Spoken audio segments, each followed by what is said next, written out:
ડિંડોલી પોલીસની રહેમ નજર હેઠળ ચાલતા દારૂના અડ્ડા પર સ્ટેટ મોનિટરિંગ સેલ દ્વારા દરોડા પાડવામાં આવ્યા હતા। સુરત પોલીસ ફરીથી ઊંઘથી ઝડપાઈ હતી। ડિંડોલી પોલીસની રહેમ નજર હેઠળ ચાલતા દારૂના અડ્ડા પર સ્ટેટ મોનિટરિંગ સેલ દ્વારા દરોડા પાડવામાં આવ્યા હતા।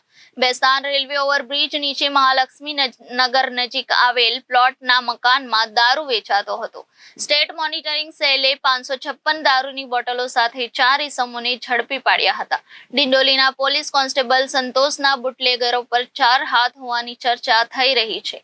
આ દરોડા દરમિયાન મુખ્ય આરોપી અંકિત દિનકર પાટીલ અને મુકેશ વાનખેડેની ધરપકડ કરવામાં આવી છે। એ સાથે જ હેલ્પર પ્રીતમ શર્મા અને વિજય પાટીલની ધરપકડ કરાઈ હતી અને મકાન માલિક રતન ખત્રીને વોન્ટેડ જાહેર કરાયો છે। છેલ્લા 1 અઠવાડિયામાં સમયમાં અમરોલી, પૂણા અને કતારગામ પોલીસ સ્ટેશન હદ વિસ્તારમાં ચાલતા દારૂ અને જુગારના અડ્ડાઓ પર સ્ટેટ મોનિટરિંગ સેલ દ્વારા કાર્યવાહી કરવામાં આવી રહી છે। Reporter Arvind Rathod, Janadesh news, Surat.